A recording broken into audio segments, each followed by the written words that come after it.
Welcome, everybody, to the Basement Sports Network Miami Dolphins postgame stream. We're here talking Dolphins, man. We're feeling good right now. The boys just coming off another victory. It was a slow second half. It was a little bit boring, but hey, you know what? Our team is just that good that we're able to put teams away in the first half. That's what I'm talking about right there. Listen, Dolphins at 8-3 right now, picking up a big win against Houston, 30-15. I got my guy Alex joining me on the bottom of your screen and my guy JMV right here to the side of me. Guys, how we feeling about this victory? I'll start with you, Alex. Back in first place. What's up, Buffalo? You still mad? You mad? What's going on? What happened? They were in first place for 2 more days. Listen, that was a great game. Anytime you scored 30 points, bro, in a first half, I'm not going to complain. Yes, the second half was very weird. I don't know, kind of like a rookie coach moment. They had never really been in that spot before, up a lot. Again, it kind of felt like a college football game, bro. I mean, when Eric Rowe forced that fumble with that huge hit and that went for a touchdown, like at this point, bro, like I was like, this game is wraps. Houston is not talented enough. They're not well coached enough. Again, they don't have the talent with Kyle Allen back there to come back from a 30-point deficit on the road. But they sure as hell did try. In the second half, defense went into prevent mode. Mike McDaniel decided to continue to throw the ball with Skylar Thompson, which was very questionable to me. I don't understand, especially when Jeff Wilson came back in the game, why you didn't feed him. I thought he was running the ball pretty well, but I know he left with cramps or something, right? He came back with the band around, so he definitely got an IV. It was a weird second half rookie coach moment, but bro, like the first half to me was like we looked like how like that was us at our best. Offense doing that, defense with Bradley Chubb was absolutely feasting today on Laramie Tunsil. Whenever they had a tight end on him for whatever reason, it was just annihilation. So in the first half, it really looked like, us playing on our best. And then the second half, they kind of took their foot off the gas. They were up 30, and I think everybody went 2 left. Offense, defense was kind of just like, oh, we're good. And it's Kyle Allen. And then they kind of stunned you a little bit at the end, but they came through at the end. So it was a good win. Again, 8-3, first place in the AFC East. We got a good – it's more challenging than what we've played, but the next few games right now, like it's going to be fun to watch us against San Francisco, the Chargers, Green Bay. The Jets look a lot better with Mike White than they do with Zach Wilson, just to keep it a buck. So it's going to be a fun end to the season. But, man, this team, especially in the first half, looked like a Super Bowl team to me. They definitely did. And it's so important. We talk about it all the time as fans. It's important to win the games that you need to win. Like, that's what separates you from a good team to like a contender or a pretender, right? There's so many times where teams fold against these teams. They don't take it as serious. They overlook the team, and it's a potential trap game. So I really wanted to see, I think that falls a lot on coaching. So I really like that Mike McDaniel had these guys ready to go from the jump and make a statement. JMV, what are your thoughts on today's victory? Well, I'm happy we got the win. I think the biggest takeaway from this game, and I mean, I think we all knew how important he is to the team, but Teron Armstead, bro, this offensive line cannot function without him. Austin Jackson got hurt again. He started at right tackle, and I think Brandon Shell finished the game at right tackle, who looked absolutely awful. Filling in at left tackle for Teron Armstead. But in terms of us, the potential playoffs or inevitable playoffs that we're going to play at this point, because, 8-3, 6 games left, I believe. And you really only need 3 wins out of those. You got to split those 6 games 3-3, and that's it. You're in the playoffs. So we need Teron Armstead healthy. I don't think we can do much without him. And obviously, it's a situation to monitor and something that we got to fix in free agency next year or the draft. Or we don't really have picks, but it's something that we have to take care of in the offseason because that offensive line has ups and downs. For the most part, when you got Connor Williams, Robert Hunt, and Teron Armstead in there healthy, the 3 of them, it looks a much improved line from what we've seen over the last 5-6 years. I think dating back to 2016 was the last time we were above average in that offensive line department. But aside from that, man, a win is a win. We got a big game coming up next week on the road. Actually, 3 of them back to back on the road. Tua did his thing again, 299 and a touchdown. The offense was a little rusty. It was. There was a few plays where Tua was a little behind, or he actually overthrew Trent Sherfield. Can't overthrow Tyreek, but he overthrew Trent Sherfield. But I'm happy. 8-3, back in first time since 2001. That's huge. First time in my life that I've ever seen the Dolphins be 8-3 in the first 11 games. So this is a great feeling. It really is, man. It feels like it's, week to week we're like saying, all right, don't get too excited. But this team keeps literally giving us no reason not to be, man. I was telling my boy just like embrace it, man. Enjoy it. Like, who cares about, oh, don't get that talk out here. Don't talk playoffs yet. Like, yo, screw it, man. You got to enjoy this as it's coming, because this is something that we're not used to as Dolphin fans. Shout out to Jaylen Waddle, by the way, 5 catches for 85 yards today. I thought he was big time. I want to talk in particular about the offense. JMV, you touched on it. They did look a little bit slow. There was a lot of plays that probably should have been made that weren't. But Alex, I want to throw this to you, man. What are your thoughts on the entire offense? Now, Tua fell 1 yard shy of 300. I really wish he did get that 300 just as a fan. But Jaylen Waddle did his thing, man. What did you like from Jaylen Waddle and Tyreek Hill today?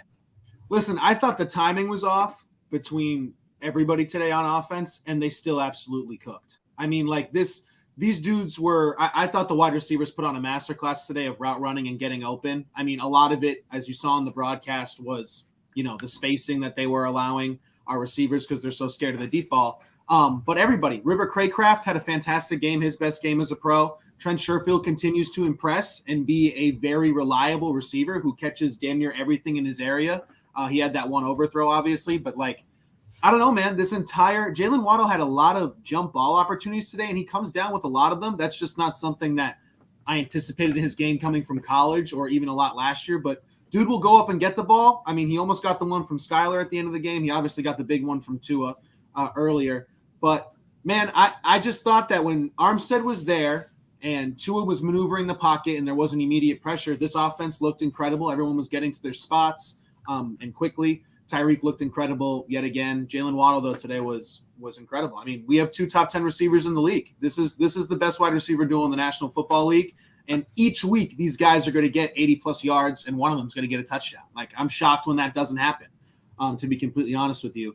But, yeah, I mean, I was really surprised by the game plan. Also, to be honest, I thought we were going to run the ball a lot against the Texans coming into this game. I don't know if it was the Mostert injury that kind of scared Mike McDaniel off of that, because I know he maybe doesn't want to bell cow Jeff Wilson just yet. For familiarity or just saving it for the playoffs or whatever. But I think, didn't Tua throw the ball 34 times in the first half, something like that? Yeah, 34 times. I would never have guessed that was going to be the game plan against one of the worst rush defense teams in the NFL. But it worked. They did a great job. Defense showed up too, obviously. But just to recap with the offense, Tua is so important to this offense, man. This isn't plug and play. Skylar Thompson, no matter how many flashes he shows, was terrible. And we've seen Teddy Bridgewater not look great as well. Tua is so important to this team, which is why we were all thinking the same thing when he was taking those hits, by the way. But just as important as Teron Armstead. So I'm hoping that was just a scare. I saw on Twitter that he was giving thumbs up to the fans as he was out. Again, when he got hurt, they were up a lot. So maybe it was okay, you're hurt. Could you probably come back in? Maybe. Who knows? We weren't there. But don't, obviously, because we're up a lot. But, yeah, when he comes out, I don't know what it is, but, he has the ability to make people around him better. He clearly makes the offensive linemen around him better, because when he's out, the offensive line reverts back to last year, and guys who are having good years all of a sudden forget how to block. So I don't know, man. That was the only odd part. And again, I think Mike McDaniel got caught in a weird position where he was we're up 30. What should I do here? I mean, you can tell they kept cutting to him, Bevel, and Tua all talking on the sidelines. What should we do?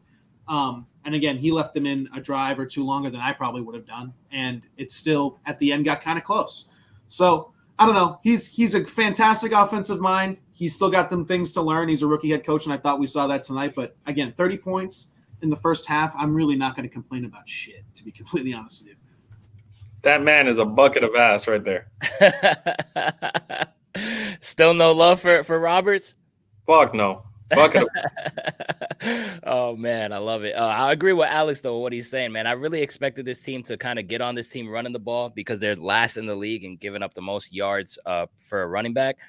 And it was throughout the gate, straight up 2 quick passes. I was like, damn, we're doing this shit like this now. We're just fake handoffs, throwing it to people in stride. Tyreek Hill, Jaylen Waddle getting it going early.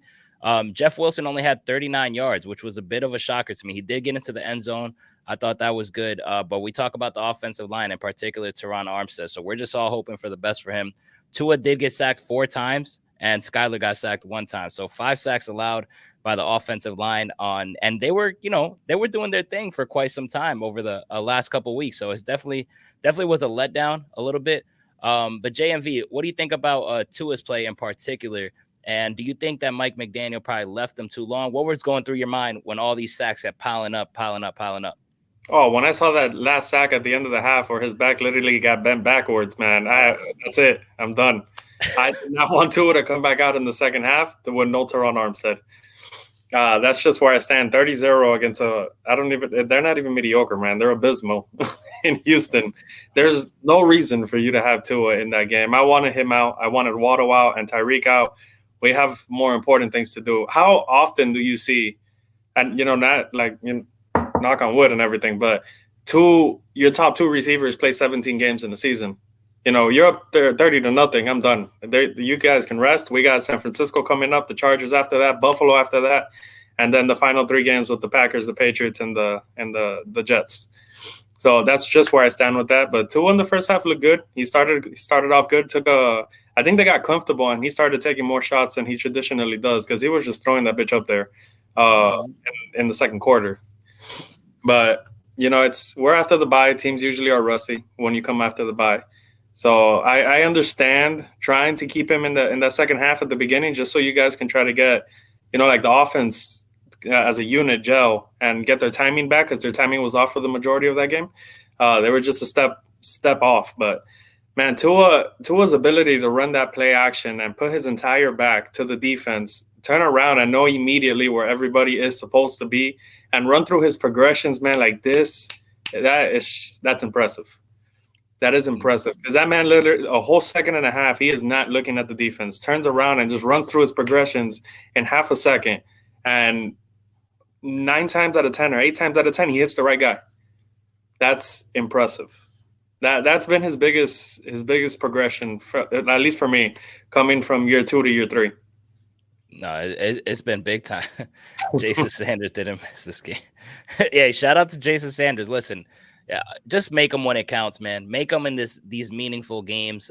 This one, the pressure wasn't as high, but I want to see him start netting a couple with pressure on him. That's before I give him my praise. But hey, he did do his thing today, so shout out to him. Alex, are you Alex? Is it really? That's awesome. Hey, shout out to Eddie, man. Shout out to Eddie. Alex, I want to get to you on the defense, though. On the defensive side of things, we did see a couple things that were, kind of nice to see. You saw Jaylen Phillips get a sack. Landon Roberts, even though he's a pack of ass, he did have 8 solo tackles. You saw a couple tackle for losses, 2 by Christian Wilkins, Cater Coe, who got involved, Duke Riley got involved, and they got 5 sacks from this Miami Dolphins defense, including a fumble recovery for a touchdown. Vernon McKinley. Hey, shout out to Vernon McKinley too. Alex, what were your thoughts on this Miami Dolphins defense today? Bro, in the first half, the fellas were flying around.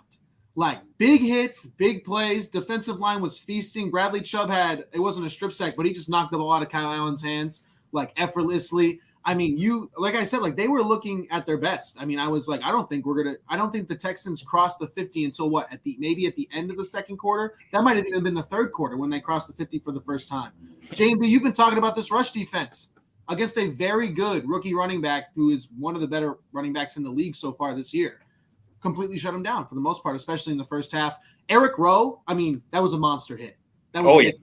And that whole series where there was 3 straight plays where the Texans could have turned the ball over, I mean, that just looked like one of the best defenses in the league. Jaylen Phillips today, shout out him. He looked really fast today. When he's not playing against like Lamar Jackson and some of these other guys, you forget how fast Jaylen Phillips is. And, Kyle Allen, who is not the most mobile guy in the world, but he's not Matt Ryan. He's not dual threat, but he can move a little bit as much as like a Joe Burrow can or something like that. Hey, he looked really fast. He was fantastic. Bradley Chubb, fantastic. Whole defense, incredible. Javon Holland was fantastic. But yeah, the whole first half, those dudes were hitting hard. Like they looked rested. They looked healthy. They looked like they were flying around. And there was a couple of lapses in the second half, but I don't know if I want to blame prevent defense for that, or I don't know. When Tua comes out of the game, again, it felt like I was watching Alabama. Like it was just, okay, this game is over and we'll see you next week. Listen, it feels good to see, though, Jaylen Phillips get involved, man. With a sack, 7 total tackles, 6 solos. I mean, the dude was flying everywhere, and particularly that first half. But yeah, 5 sacks too. Like that's something I've been dying to see by this Dolphins team. Like please, like, wrap a guy up and bring a quarterback down. Please, like, that is so damn important to see. Third down pressure, phenomenal. Yeah. Also, why does like Van Ginkel, like, I don't want to like shame on him or anything. He's a fantastic player. He's been incredible. But like every big play he has is just like in the weirdest fashion. It's always like a scoop and score, a random pick that Kyle Allen threw right to him. He had the block punt the other week. Like, this dude just makes plays, but just not in like the cool awesome right place at the right time. Yeah, but in every play he makes, you're just like, how the fuck did that happen? Like, it's just, it doesn't even make sense, but you love it. And it's always Van Ginkel. Yeah, it really is. Now that you mention that, it's like I don't really think about it, but now that you mention it, that is kind of true. Another thing I saw, Cedric Wilson, returning punts, also getting involved in the receiving game, had 2 catches for 26 yards. Do you think, like, should we be seeing a little bit more Cedric Wilson? JMV, what are your thoughts on Cedric Wilson today getting involved just a tad there? I'm gonna be honest. I've been on the whole Cedric Wilson. Like, don't just count him out. He started the year hurt. This offense is based on a lot of timing routes and shit like that. So, like, Cedric just not practicing, not being available, not getting his reps in with Tua, that does affect you. And then you have like the emergence of Trent Sherfield at the beginning of the year, and then you have River Craycraft doing his thing. It will knock you down the depth charts. But as a receiver, I like Cedric. Yeah, exactly. He lost the spot. It is what it is. It happens every year with injuries. But as a receiver, I like Cedric Wilson. It's just unfortunate he got hurt at the beginning of the year. Now, as a kick returner and punt returner, man, he is ass. He is horrible as a kick returner and a punt returner. I missed Jakeem Grant, and I hated that man. That's all I have to say about that. But, at least all our receivers have been healthy for the most part this year. So... But we do have depth at wide receiver. We got 5 wide receivers that I am comfortable with against any team being on the field. When we go 4 wide or 5 out or whatever it is, I'm comfortable with them. So I like Cedric. Yeah, okay. All right. I like it. Alex, thoughts on number 24, Byron Jones today? Yeah, Byron Jones. The defense was great today. The defense was fantastic. But could you imagine how much better it would be if we had another defensive captain get off the couch and come back and play? So what are we? We've played, 11 football games and had a bye week, and this dude is still not back? I remember when we were saying week 1, we'll see Byron Jones. I remember when we said week 4, we'd see Byron Jones. Just this is insane. Why this is – if I was a reporter for the Miami Dolphins, right, if I was a beat reporter, I would lead with this question every single day. Be like, where is this guy? Has anyone seen him? Will he speak to the media? What happened? Who's his agent? We need to call him and be like, there was clearly some miscommunication here. Like, it doesn't make any sense. Mike Gesicki had the same amount of catches as Nando. This is true. Mike Gesicki was invisible today. He really was. Dermot Smythe caught a touchdown today, by the way. I forgot that he existed for a little bit because for a tight end offense, we don't use it. But to get back to captain and leader Byron Jones, this dude's not playing. But it would be fantastic if he could come back even for a playoff push. They're going to ask him again tomorrow. I guarantee you they'll ask him. I am praying for that every day. I really, at this point, can you imagine Byron, X, and Kohu? That is phenomenal. That is phenomenal. Even if you play Byron in the slot, he has experience there. And if you're putting Byron Jones on your second or third wide receiver, right? Because X is obviously taking number 1. You can put Byron below Kader Kohu if he's not 100%. And I would understand considering Kohu's had such a fantastic year. But put him in the slot. Do something. He can tackle. He's a bigger corner. But this is insane. I mean, Austin Jackson got hurt and came back. Tua went from retirement rumors to MVP conversation before Byron Jones fucking came back. How is that possible? I don't know. We have dudes leaving in an ambulance on the field and are back in a more timely fashion than Byron Jones is because he had a surgery late, like a bunch of athletes do. I don't know. It's insane, but he's got to come back, dude. Because if he's the missing piece in defense, he's the missing piece. At this point in the season, I agree with that. At this point in the season, 8-3, 6 games left, bro. I really don't care about the regular season at this point. If it takes him the last 6 weeks to get healthy for that first, either the wild card or the first round bye, whatever it is, Byron Jones in the playoffs is going to be an enormous boost. So I really, really, really hope that man can get healthy for the playoffs. It's just been a huge disappointment, honestly. He got a surgery, and then it was all, oh, he'll be ready by week 1. Training camp comes around, he's not ready. Regular season comes around, he gets put on the physically unable to perform list. Everybody's like, oh, week 5 he'll be back. Week 5 comes along, he's still not ready. And now every week is our beat reporters and Mike, oh no, he's still progressing. It is what it is. Nothing's changed in that department, and we don't get any more information in regards to that. So, Landon Roberts had 9 tackles today. I mean, cool. Thank you. Yeah, I appreciate it. Tyler Hero has a good game once in a lifetime, once a season. Thank you for doing your job. I mean, Jason Sanders hit kicks today too. We got to give him credit. I think he was feeling the pressure. I think he was getting those LinkedIn and Indeed emails in his inbox, and he didn't want to deal with that. He's him. No, not really. Not in coverage. I mean, against the Houston Texans and Kyle Allen, Landon Roberts had a great game. And you have to give credit where credit's due. So did Eric. I mean, a lot of guys who usually don't play well on defense showed up today until the second half, so it was good. Hey, Landon Roberts reminds me of Kyle Lowry, man. He has one good game every 4 weeks, and then people are like, oh, yeah, he's good. It's kind of crazy. I'm looking at this 49ers team right now. They're actually – so next game, if let's say San Fran beats New Orleans today, they will be winners of 4 straight games heading into this game against us, and then we are actually winners of 5 straight, which I was like, damn, we won 5 straight? That's pretty damn impressive. So more than likely, we're getting 2 first-place teams squaring off against each other. Mike McDaniel returning to San Francisco. He's going to be fired up as hell from that game. Just want to do a quick little look ahead, man. How are you feeling about that matchup against San Fran? Because they look freaking scary, man. How are you feeling about that, JMV? I'm hyped. There is no other way to put it. I am hyped. That is a great team. They can beat anybody on any given Sunday. I think they have more offensive talent, firepower than we do. And we're high on our offensive firepower, but they're stacked from top to bottom with Christian McCaffrey and Elijah Mitchell. You got Deebo Samuel and Brandon Ayuk. You got George Kittle. That team has firepower. They've been consistent year after year after year after year. And that defense, man, Nick Bosa, Fred Warner, that defense is elite. And they've had performances this year where they completely shut out some very good offenses and they can't get anything going. So I'm very, very eager. I'm hyped to see that matchup on Sunday. It's going to give us these next 3 games are really a testament to what this team is made of. And it's going to let you know how we're going to perform come playoff time. So take it as an early playoff game. You know how in basketball is like all the playoff atmosphere games. This is one of those. Get ready for the playoffs with these games.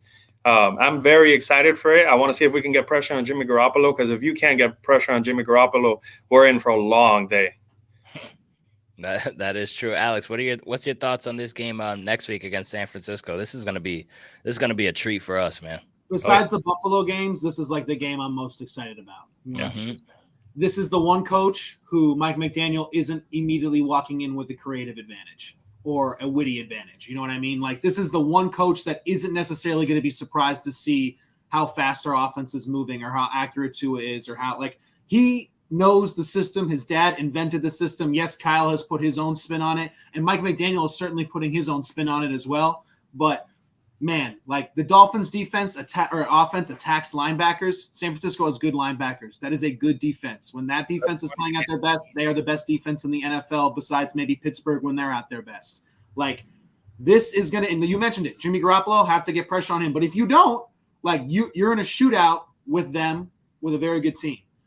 I fear for – I hate to say it, Xavien Howard on Deebo Samuel. I want to see X do it against a big-time receiver again. He's had a nice couple games here on this win streak, 100%, but I don't forget what T. Higgins did. I don't forget what happened in the Baltimore game.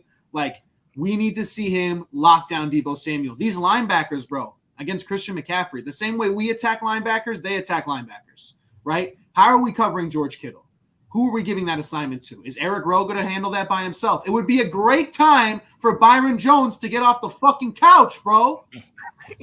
Put up the bat signal, bro. You're needed. You're needed for this one, bro. I don't care if you're 65%. Captain, leader, potential Super Bowl preview on the road. After a win streak, you're 8-3, fighting for the division. Do something, please. Anyway, this team is very similar to us.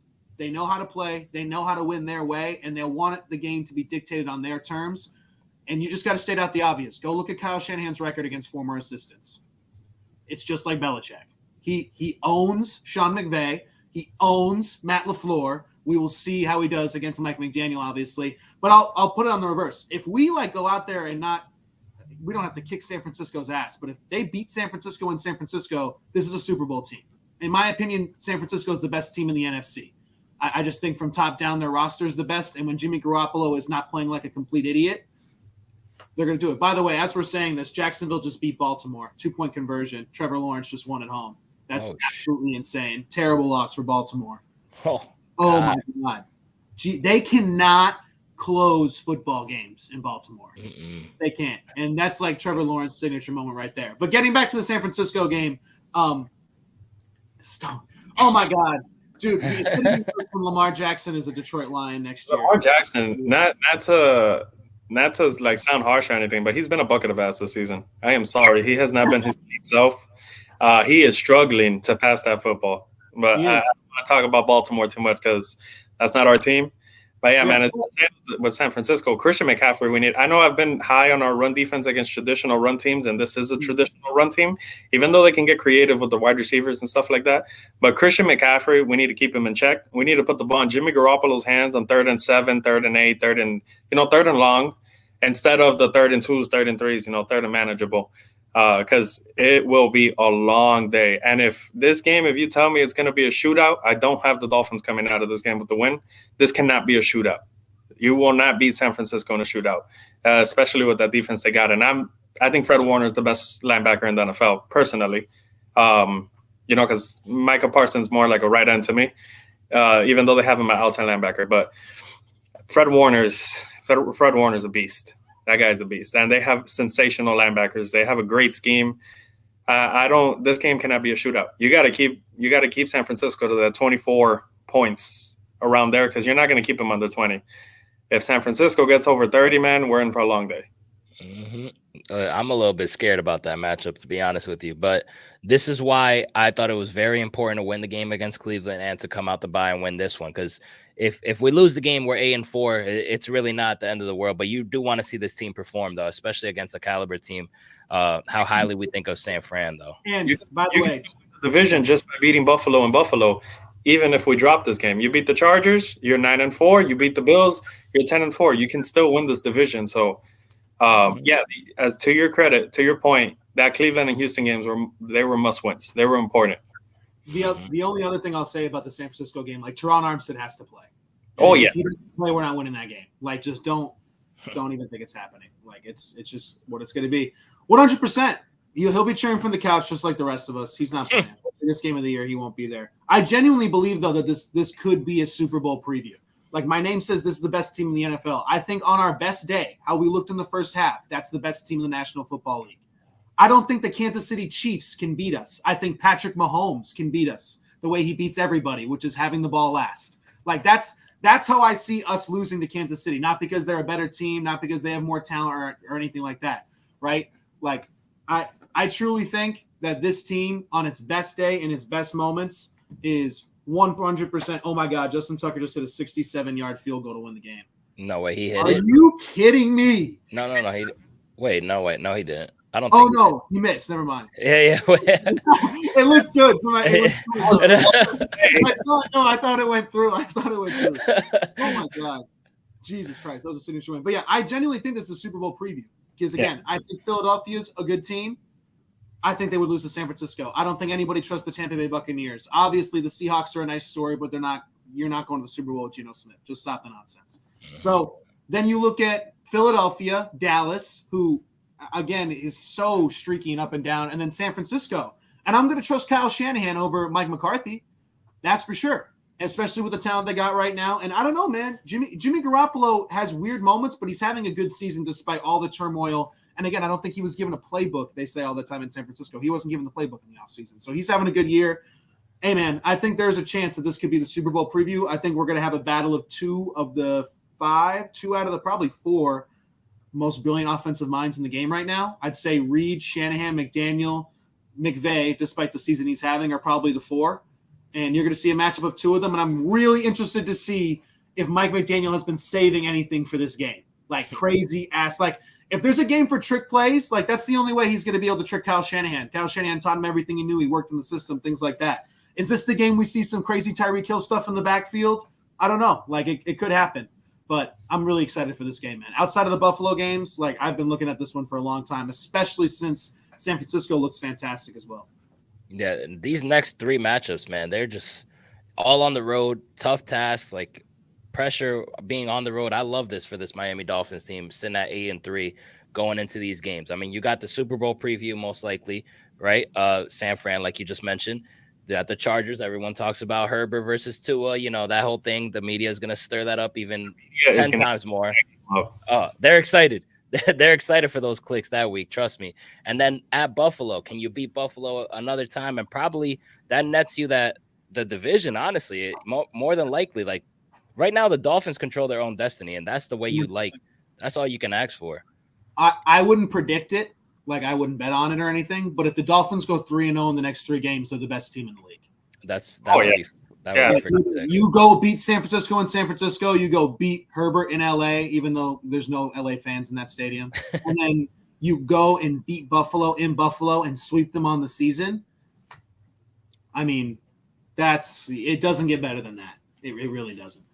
That would be sick, man. And Buffalo was a team that we were all kind of scared on, but they look so beatable this year. It's not even funny. Like, they're lucky to be 8-3. They really the are. Dan Marino, I'm sorry, they're both the next Dan Marino, Justin Herbert and Josh Allen.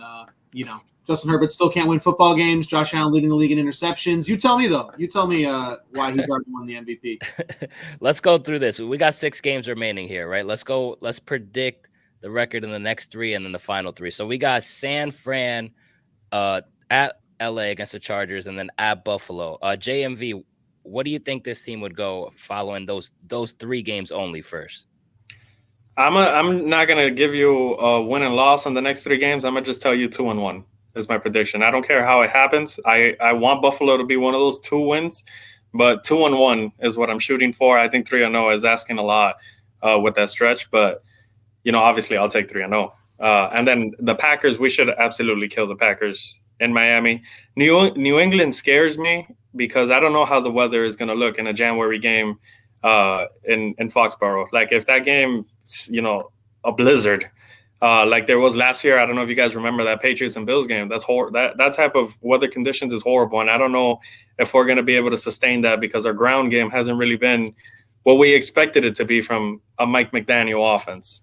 So that game is up for grabs, and then the Jets in Miami, we should beat the Jets. So realistically, I want to say 4-2 in the final 6, which would put us at 12-4, 12-5 for the season. That's a damn good season. Listen, I'll take that. Alex, what do you think about those next 6? San Fran, LA, at Buffalo, Green Bay, at New England, and then home against the New York Jets.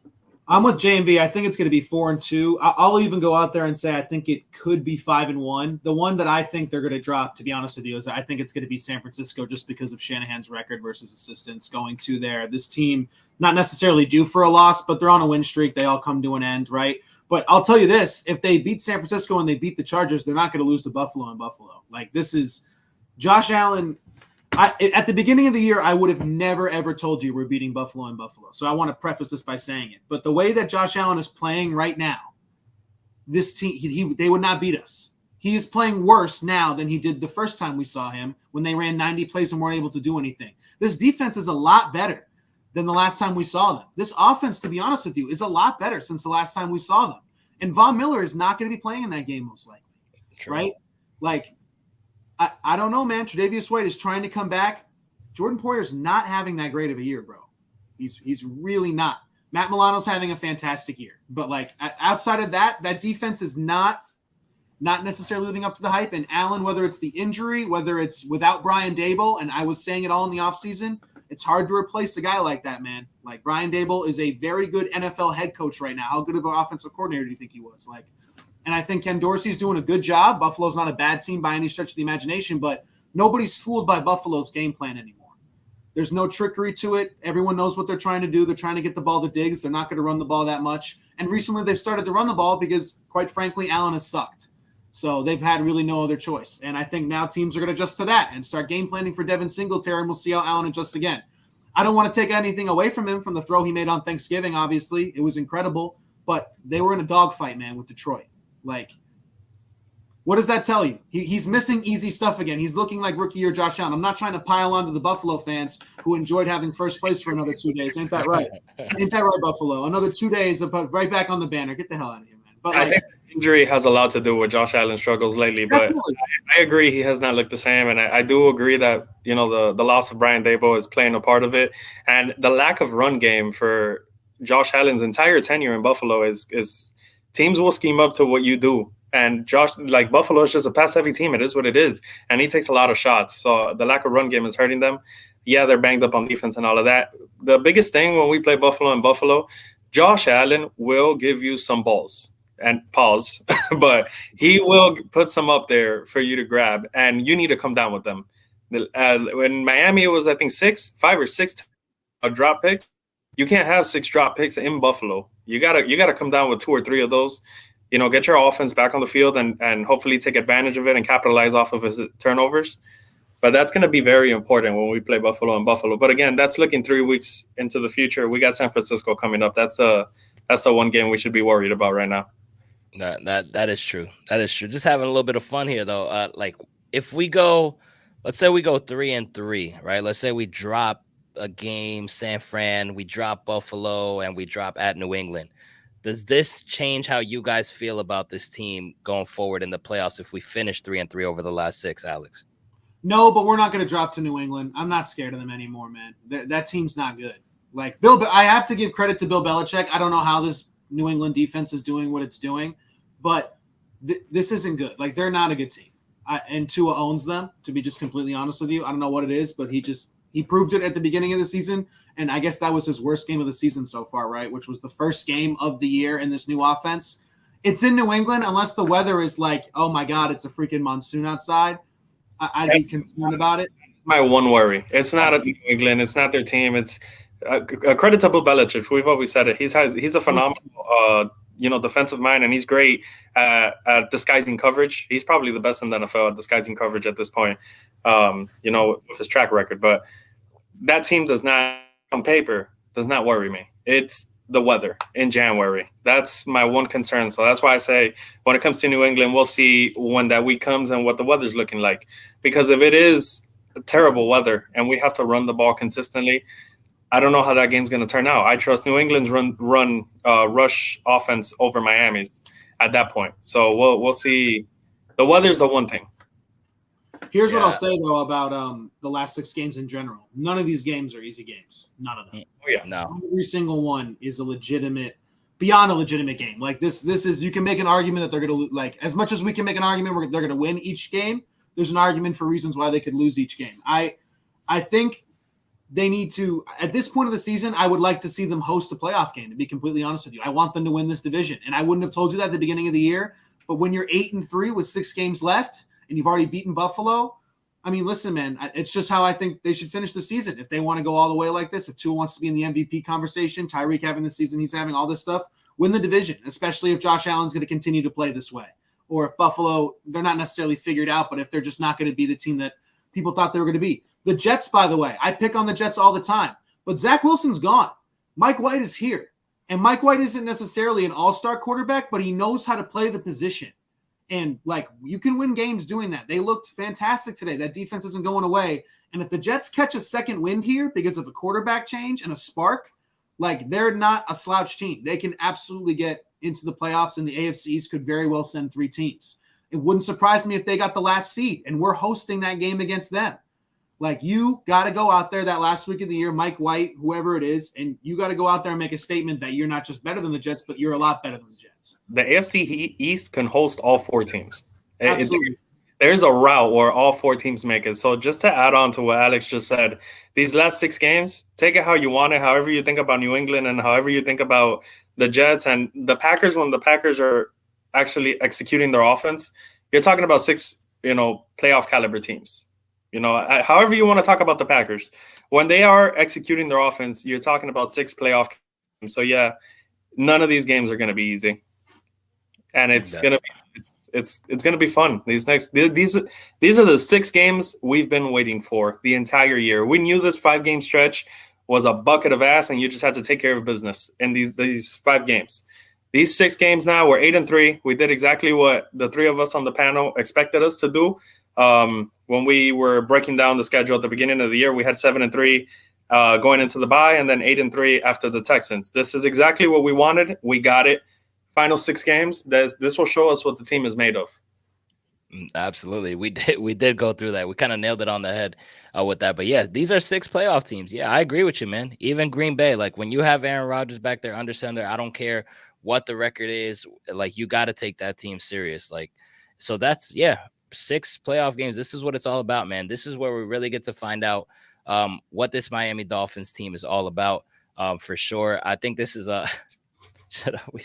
Listen, I need to frame that comment. Bro, every time he talks about the Packers, like all of you guys just harp on them. I always take a step back when it's Aaron Rodgers, man. I always respect Aaron Rodgers. Yeah, man. I can't, bro. I can't do it. Shout out to Royal. Respect to Royal here. I want to give a shout out to our Simple Health Advisors. That's right. Our primary sponsor is Simple Health Advisors here at the Basement. Insurance does not need to be complicated. You can email them or give them a call. Tell them the Basement sent you. Email my guy, jpo@simplehealthadvisors.com, or give them a call at 321-345-7738 and let them know that the Basement sent you. We are wrapping up here on the tail end. I want to give a special shout out to everybody joining us today. Make sure to hit that thumbs up button. We appreciate you guys joining us. We will have our weekly show on Wednesday talking about more in depth about the San Francisco matchup. We do have a Heat game tonight and a Heat post-game stream as well, so keep it locked into the YouTube channel. But guys, you have any last things you guys want to hit on before we head out? 5 p.m., man. Time to watch the best center in the NBA. Second best. Let me not disrespect Joel Embiid. Bam out of the bayou. Bam been killing, man. Bam been killing. Alex, anything to say before we wrap up? Hey, I think this is the best team in the NFL. I think there's a legitimate chance that we're playing in the Super Bowl. Like I'm not, and I'm pessimistic. I know I'm like a homer, but like I know it. But week by week, it's hard to not get excited, man, about what Mike McDaniel and this offense are doing. And the defense in the first half, bro, that looked really good. Bradley Chubb looked really good, man. So we'll see how it plays out. But I'm hyped for these next 6 games, especially the one against San Francisco. It's going to be awesome. Listen, the fact that we are a top 3 team in the AFC and we keep proving it week after week, you have a chance at the Super Bowl. It's what it is. We're living in it. We're enjoying it. Ladies and gentlemen, once again, thanks for showing up to the post-game stream. We'll catch you guys Wednesday. And from me, Alex, and JMV, peace out.